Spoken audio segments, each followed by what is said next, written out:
Welcome to the commentary booth, where we watch and, you guessed it, commentate on the week that was in movies and TV. I'm your host and play-by-play commentator, Jamie Apps. In each week, I'll be joined by a rotating cast of colour commentators to help you find your next viewing treat. This week, for a very special Valentine's Day themed episode, I'm joined by a DJ who lists their favourite movie as The Gentleman and favourite TV show as Parks and Rec. Welcome back to the show, the man who even Netflix has now realised is a hopeless romantic, Jaxon Carr. Oh, that was so harsh. Like, I opened up my Netflix, hadn't watched it in a while, and it was like suggestions for Jaxon, Love Sick, The Notebook, and I was like, oh, Valentine's Day's coming. Thanks for reminding me I'm single, but we're good. It's all right. Yeah, thanks Netflix. Like, just rub it in just a little bit more, please. They probably knew I've been spending a lot of time watching Binge and KO, and they're like, we're gonna have a little go at Jaxon because he needs to come back. He's not been loyal to us, even though he's been taking his money. So, oh well, cheers to that. So obviously, did they rope you in? What have you been watching? And leading up to Valentine's Day, I always like to focus on like romantic movies and TV shows and stuff. So, not on, I think it was on Binge actually. I watched one of my favorites, which is Chasing Amy, which is Kevin Smith, part of the Ask Whatever Universe thing is with Jay and Silent Bob and Dogma. I really like Chasing Amy, so I watched that. I've been on the dating apps and a few people are like, you look like Joaquin Phoenix. And I'm like, I know, I get that. So I've rewatched Her because people say I look like him in that movie Her as well. So they're just two of the ones I watched. I got home drunk the other day and I watched this one called Are We Officially Dating with Zac Efron, which I really like. I haven't heard of that one. I think I had The Notebook up as well recently as well when I got home drunk. I don't know how much of that I watched, but that is another romantic movie that I do get behind. And geez, what else? Oh, it's just heaps. Like I am a hopeless romantic, and I really like romantic movies. I was reminiscing on, I had a milestone recently, and I was reminiscing on my 3 breakup movies I always watch every year, or every time I get broken up with, so every year. I start with 500 Days of Summer, which I really like because it's basically like the story of a relationship and how one person was into it and one like really wanted a relationship, and then Summer was just having fun. So I like watching that. Then I watched High Fidelity, which is from the 90s, which I read the book and I've seen the TV series. And John Cusack basically goes through he has a record store, funny enough, I DJ, and he goes through like his top 5 breakups of all time, and he kind of realizes that he's about his latest one. So once again, that's another good one reminiscing. And then one I always like to finish on this rotation is Eternal Sunshine of the Spotless Mind with Jim Carrey, and there's this clinic that can erase people from your memory, and he's basically gets put to sleep and all the memories keep going and he wants to try to break out of it. So that's kind of a good way to end my 3-peat of breakup movies. So yeah, that's all I've been watching really. Super Bowl day is on Valentine's Day, so that'll be a good distraction for all us single people that like sport, even though I'll be working and won't be able to get on the piss, but I'll still be watching it. So that's my romantic movies I can think of from the top of my head. Oh, and also something I watched recently for the first time, or like a couple months ago now, everything seems recently, Silver Linings Playbook. That's another wonderful movie. I don't know why I didn't watch it sooner, but there's that scene at the end where they just get together and someone's cutting onions. It just gets me every time. It's a bit emotional. With the Zac Efron one, is that sort of, it sounds like it's kind of like a comedy, friends with benefits type thing, but leans more romance? Yeah, so sorry. There's like these 3 guys, and Michael B. Jordan's in it, Zac Efron, and I can't remember the other guy's name, but you'd recognize him. And basically, Michael B. Jordan goes through a breakup, and the 3 guys like, yeah, we'll stay single, we'll just get heaps of girls on our roster. And then Zac Efron finds someone, and yeah, he gets kind of serious, but he wants to hide it. And then Michael B. Jordan's trying to get back with his ex, and yeah, it's a bit like Friends with Benefits, and then just a really good feel-good movie. It's on Binge. It has a different name in America, but yeah, it's basically just like that. It's just sometimes it's good to watch like a rom-com, as they like to call it. So yeah. What a stacked roster of hot men for that movie. Yeah, I know. Zach And the other Michael guy, B. I Jordan. can't remember his Jesus. name. Yeah, the other guy that's I can't remember his name, but he's a good looking rooster as well. And then like, yeah, it's pretty stacked with good looking blokes. So it's I like it. I'm just looking it up as Miles Teller. Yeah, that's the one. Yep, that's it. That's a pretty good roster of guys. I can see why probably the ladies love that movie. Yeah. Even Zach's love interest in that movie is this blonde. Blonde's my favorite. Is probably my number one type. And yeah, she's quite attractive as well. So they're quite good together actually. Okay, I might have to watch this movie. It looks like it's called The Awkward Moment in the US. Yeah, it's one of those ones that have different names. Like I know, yeah, there's a few like Welcome to the Jungle with The Rock, like this movie from the 2000s has a different name in America. I don't know why movies have different names here and there, but here it's Are We Officially Dating and it's on Binge. And yeah, I did watch it last weekend. No, the weekend before, because I woke up and turned my computer on and it was playing. So we enjoyed some of it. Well done, Universe. Just popping that on for you just to kick the morning off. Yeah. Yeah. Are We Officially Dating feels like a much better name than The Awkward Moment. Yeah. If I heard The Awkward Moment, I'd be like, I'm not watching this. I don't really like it. Whereas when you're dating, you don't really, sometimes when you're seeing someone, you don't know, are you dating? Yeah, your boyfriend, girlfriend. So it's always like, it's just a really good name because it really suckers you in. It's like, oh, I can relate to this. What's this movie about? Watch it and then there you go. And it definitely like, it lets you know that, yeah, this is going to be like a rom-com. It's not The Awkward Moment. That could just be like a cringy comedy about people doing awkward things. But yeah, 100%. It could be like a weird jackass. Speaking of Jackass, I really want to go see the new one. Yeah, I was going to go see it last night, but I just wanted to relax between my gigs. But yeah, I love Jack. I remember when I was younger, I was in year 12. I went to a Wolf Mother concert, and somehow my friend got us backstage tickets as a 17-year-old. And all the Jackass guys were there. Johnny Knoxville, Bam was there, Steve-O, Ryan Dunn. And I just remember being like this 17-year-old and just seeing them. The cameras were on them and they were like, woo, woo, woo, and then the cameras were off them and they were just looped. And I was like, this is so fascinating just watching them. And Ryan Dunn was like the nicest guy ever.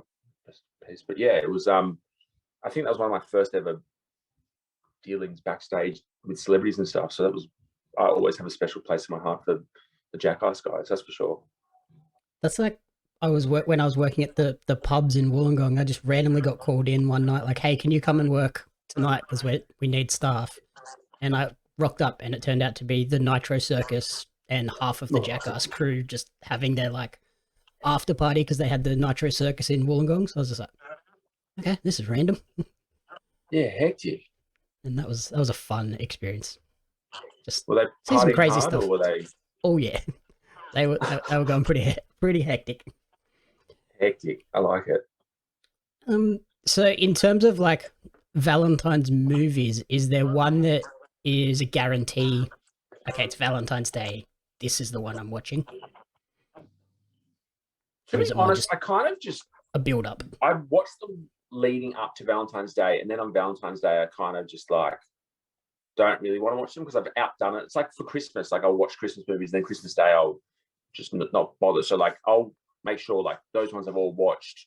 I might rewatch Lost in Translation again as well because I really like that movie, and I had a bit of a Lost in Translation moment with someone recently. So I like sometimes if I you know me, I like to meet people online. If there's a girl from a different state and she's here, I'll watch that once she leaves or whatever. So, but if I was to watch one, you'd probably want to go all out and just go The Notebook. Like I like that movie. I'm not going to shy away from the fact I've watched it a few times. And yeah, if I was going to watch one, I'd go that, or I'd go 500 Days of Summer, because 500 Days of Summer is probably my favorite romantic movie. So that can be my favorite movie for this month. But yeah, one of those two definitely. Is there any on your roster that you'll be watching, or? No, not this year. No, thank you. Yeah, so it sounds like you kind of, like with Christmas as well, you build up to the event and then hopefully on the day you're actually doing something, like going on a Valentine's date, or it's actually Christmas Day. Yes, usually that's the case. I remember last year, Valentine's Day, I was like single for like 2 weeks, and I hung out with my friend Will, and I bought him flowers. And he's like, "What do I do with flowers?" And we ended up having a big day, and then I went over to a friend's house, so that was kind of nice. But this year, literally, it's Super Bowl, and now working for pubs, I've got to be there all day, and then I don't know, I'll probably just come home and do nothing at night. So there's no Valentine's Day plans this year. Yes, Yeah, watch that change in a week. But yeah. Yeah, Super Bowl day on Valentine's, that's going to be a pretty hectic day. Yeah, big time. Especially one of my venues already has like 120 bookings, so it's nearly already booked out, and everyone's like, "You're doing really well," and I'm like, "Thanks." Whereas the other one has like 10 bookings, and I'm like, so like between them both, I think I've got a happy medium. I guess the two teams that made the Super Bowl kind of make that harder too. Like Cincy and the LA Rams don't exactly have like the biggest Australian fan bases. I think the Rams are probably quite big, but the You Bengals know, probably not so the much. Rams are now affiliated with Australia, so the NFL wants to put teams in, so they put it down here. So Harper and Harry's is the official LA Rams base for the day, but yeah, Cincinnati, I think I know that one chick on TikTok that goes for them. Besides that, I've never even heard of a Bengals fan. Yeah, I don't think I know any Bengals fans. I know a few Rams I'm a fans, Bengals but fan yeah. today, not the Rams. I'm not going for the Rams. Why not? I don't know. I just want the underdogs to win. Especially like when Joe it's Burrow win. when it's at home too. Like, Oh yeah, it's a massive advantage for LA. Yeah, big time. And then on that sort of romance front, I've been watching a new show on Disney Plus that kind of has a romance angle to it. The new show Pam and Tommy. Have you seen the ads and previews for that? No, I haven't. Okay, so it's an 8-episode, somewhat biographical drama series about the sort of marriage, love story, and obviously subsequent sex tape of Pamela Anderson and Tommy Lee. Oh, hectic. So it follows, it starts off with how they met, and then how quickly the marriage all came about, and then the leak of the sex tape to what comes after that. There's only been 3 episodes released so far. They have new episodes every, I think they might be Tuesday or Wednesday night. And it's got Lily James playing Pamela Anderson. Lily James is probably most famous for Downton Abbey, Cinderella, and Baby Driver. And for the role, she had to go through a ton of makeup and prosthetics. They've got her wearing multiple different wigs, a prosthetic forehead. I was like, I've never heard of a prosthetic forehead before. Fake eyebrows, fake teeth, obviously fake boobs, and blue contact lenses. And it works. She looks exactly like Pamela Anderson in her heyday. And then Tommy Lee was a surprising acting choice. They picked Sebastian Stan, who's probably most famous for the Winter Soldier in the Marvel movies. Okay, cool. And again, he has a ton of prosthetics. He had to dye his hair black. He wears brown contact lenses, covered in fake tattoos, which that's got to be a nightmare every time they film an episode or a scene, just going through the makeup to put the tattoos on. He has a fake nose, fake nipple rings, and at one point a animatronic penis. All right. Because there's one scene where he has a conversation with his own penis, which is moving around and like talking back to him about, I think I'm in love with Pamela Anderson after like one day. Yeah, cool. So wow. It's like you can sort of see where this show goes. It's not fully drama, so there's plenty of comedy in there, and yeah, like really enjoyable. The supporting cast is stacked with sort of comedic talent as well. Seth Rogen and Nick Offerman are in this show as well, and they're the sort of two people that get the sex tape and then sell the sex tape. So they play a pretty pivotal role in the story. you should have just led with Nick Offerman is in this show, and I'll watch it, whatever it is. I'm in 100%. I'm in, and Seth Rogen, like, but Nick, just the pinnacle. So yeah, no, I'm gonna watch that. Oh, it's really good. Like 3 episodes in, the first episode was a bit weird because it focuses on Seth Rogen and his character, and I was like, who is this guy? Like, I'm watching a show called Pam and Tommy, and I'm 15 minutes in, and I haven't seen Pam or Tommy yet. Like, what the heck is going on? Yeah. So, one thing I didn't need to see was Seth Rogen masturbating, like full blatant in your face masturbation. I was like, whoa. Okay. So it's a pretty graphic show at times. Yeah, cool. And apparently Tommy Lee gave his approval for the show. Pamela Anderson did not. So interesting to sort of see how it goes into the story and how it portrays each of them as it goes forward. What else was there? Tommy Lee's a bit of a weirdo in this show. Like, I assume he was just a pretty like arrogant rock star type person at his peak, but this show takes him to another level. And either Sebastian Stan is huge, or they've done some serious jock stuffing. Okay. Yeah. There's some scenes where he's walking around in like a little thong G-string thing, and I was just like, that's right there. Okay. Yeah. Okay. Yeah. Yeah, like that's pretty much it. Like the scene where he's talking to his penis is definitely like the funniest moment, but overall the show's like a really cool story so far. 3 episodes in, and it'll be one that I watch every week when it drops on, I'm pretty sure it's Wednesday. But yeah, make sure you're around the right people to watch it. Don't be trying to watch this one with little kids or anything running around, because it's in your face. That makes sense. And then the other show I watched was, speaking of stuffed jocks, Peacemaker. Oh, yep. Okay, yep. Have you had a chance to check out the series yet? No, I want to watch Suicide Squad first. I know you said you don't necessarily need to, but I feel I need to. I just want to watch it first, just for the continuity of it. But yeah. Yeah, so this series follows directly on from last year, 2001, the 2001 version of Suicide Squad by James Gunn, not the first one that we pretend doesn't exist anymore. Yeah. And it focuses on John Cena's character, Peacemaker, from the DC Suicide Squad. And basically he joins a group known as Project Butterfly, very similar to the project that he's in the movie, where he's taking on some weird alien force.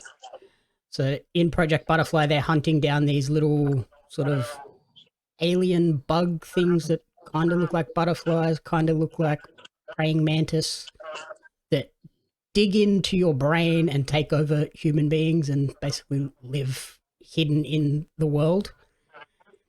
And in the most recent episode, so there's been 6 so far out of the 8. In the 6th episode, they show a bunch of butterflies taking over humans. Oh, wow. That's intense. Like, they go in through the mouth and just burrow their way into the brain, so there's blood coming out of these people's mouths. I was like, okay, yeah, they're definitely injured and probably basically dead now. Yeah, wow, okay. And it's like a pretty typical James Gunn movie type thing, where he just throws a crap ton of jokes at you. Let's just throw heaps out there. If 50% stick, then that's a good success rate. And honestly, a lot more than 50% are sticking. Like, there might be like 2 or 3 scenes throughout a whole hour episode, but I'm like, okay, that went on for just a bit too long, or didn't quite land. But a lot of the time it's landing. The soundtrack is amazing, with like really classic rock and roll songs and dance songs. And I think the coolest part is they're giving Peacemaker a lot more depth to his character than he had in the movie, where obviously in a movie with I think 6 or 7 other characters, they kind of have to pick and choose who gets a lot of focus. Whereas with this, it's all about him, his backstory. At one point, he's crying over being sort of abandoned by his father. He struggles to make friends just because he has those abandonment issues, so he kind of just pushes people away just with his smart comments and things like that.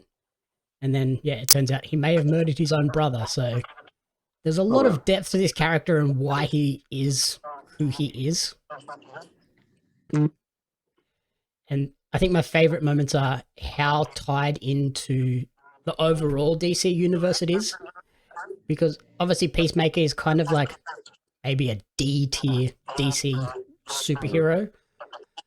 But because of that, he has the freedom to kind of shit talk the bigger DC characters like Batman, Superman, Flash, and Aquaman. So he basically calls out Batman for, if he just killed some people, the world would be a lot safer. But because he has to lock them up and they always escape, he calls out Superman for sort of just being the righteous guy that he is. Someone asked him, "Hey, do you know Flash?" He's like, "Yeah, I know Flash. He's a dick." And then he basically insinuates that Aquaman has sex with fish. Makes sense. So yeah, really cool. Heads up, make sure you watch until the very end of the credits, because every episode has a little post-credits outtake scene, which is always hilarious.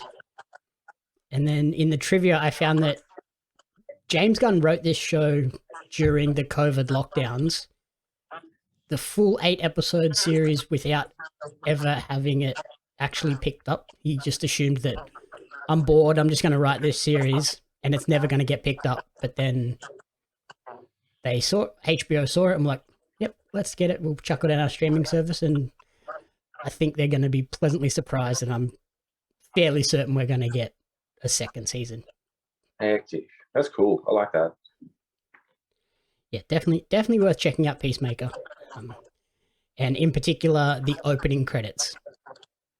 Okay. The opening credits are the funnest thing I've seen for ages. Is it like a dance or something? I think I've seen it on. I've seen this guy on TikTok. Like he went to like, they're like, oh, do John Cena in Peacemaker, because he like does like dances of famous people, but then he just disappeared and you could just see it dance in the background because John Cena. And like I was watching it, I was like, this looks pretty ridiculous. I was literally watching it like 20 minutes ago before we jumped on this. So yeah. Yeah, it's a full-on intricate dance number with all the characters and stuff coming in. His pet eagle, Eagly, comes in and dances with him, and it's crazy. Like, it's such a good intro. It's one of those intros where it comes up with the skip intro prompt. I'm like, nope, I'm going to watch this intro every single time. Yeah, nice. Yeah, so that's everything I've watched. You had one other thing on your list, I think? Did I? Afterlife season 3? Oh, yeah, that was ages. Oh, mate. Oh, I've been so in. That's also ties in with the whole Valentine's Day thing.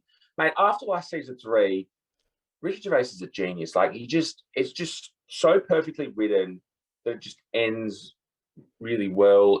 I think it's like 6 episodes. It's really emotional, and it just really ties the whole series together. And yeah, just dealing with like death and moving on and from heartbreak. And I just, yeah, that show, like I didn't want it to end it, and I literally watched it all in one night. And like I hadn't been watching stuff for a while because I've just been like busy or like whatever, just not as distracted. And then I just literally just sat down and watched it all in one night. And just by the end of it, I was just sobbing. And like, it's one of those shows that you finish and you just want to read about everything. You want to be like, what's this mean? What's this mean? What's the ending mean? And there's like a lot of symbolism throughout the show, and it's just really good. And it's really good he's got this in, because he's got this stand-up comedy special that he's going to do soon, and he reckons he's going to get cancelled for it. Mm-hmm. So, because he doesn't hold back. Like there's certain things he says and he just doesn't care. But yeah, it's just Afterlife. It's just such a pure show. Like everything he's done, whether it's an Idiot Abroad or the UK Office or this or Derek, it's just, they can be so diverse, but it's just so well written and so well directed, and just everything's just wonderful. Like I love Ricky Gervais. So hopefully this new stand-up comedy special doesn't cancel him, and he has a few more shows in him. But yeah, Afterlife season 3. Oh man, really put together, really good cast. Are they short episodes, or are they like hour long? No, it's like 20-25 minutes. So I literally, or maybe half an hour for some. So you literally just sit down and you can just watch it, and it's just like a movie pretty much, because just like a long movie with chapter markers where you can stop if you need to. Yeah, like it's the type of show that you'll want to finish in one go, just because it's so just block out 2.5 hours, maybe 3, so you can read about it at the end, and then just sit down and watch it. And if you haven't watched season 1 to 2, it's basically a story about a man whose wife dies from cancer, and it's him dealing with the grief and the moving on and the depression from it. And he has all these like videos of her, because they must have like filmed each other heaps when they were hanging out and living life. So he keeps on reflecting on that.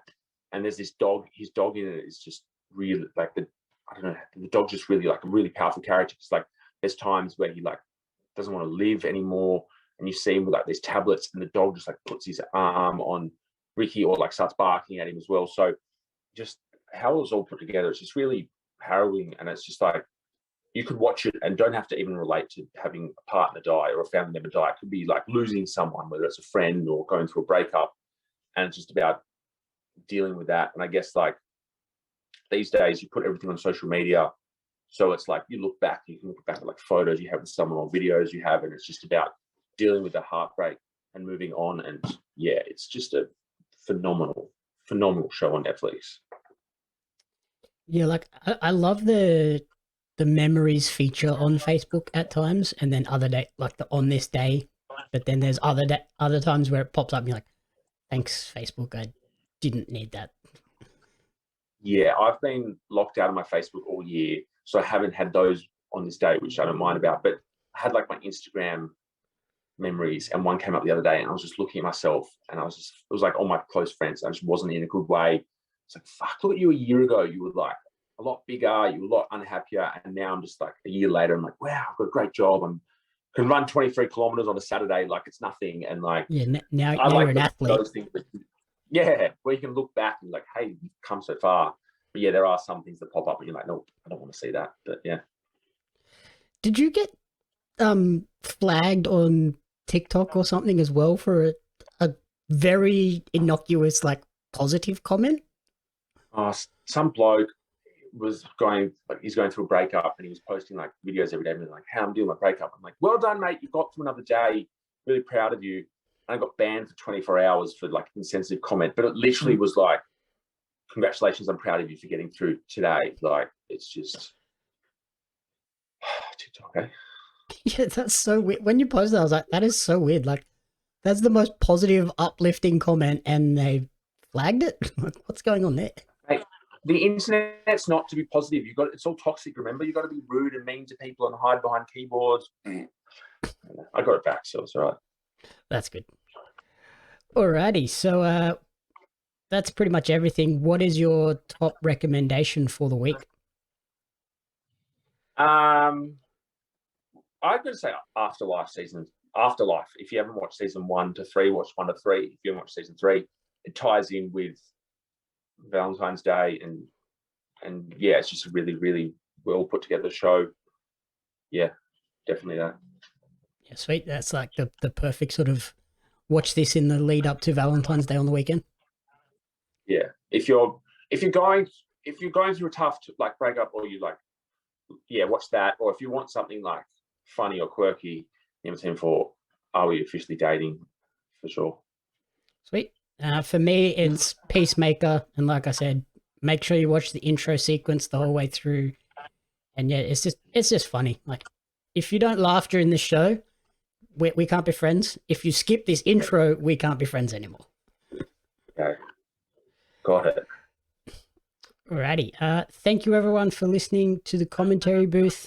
If you enjoyed the show, please remember to rate, review, and subscribe on podcast services and YouTube. We are, as of today, this will be the episode 98. We're 2 episodes away from episode 100.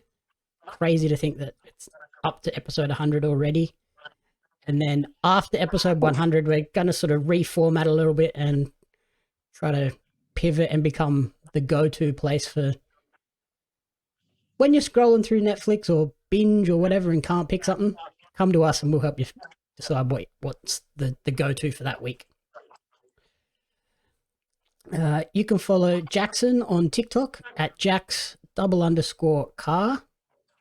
And you can follow me on social media at jamieappsmedia and at Pario Magazine.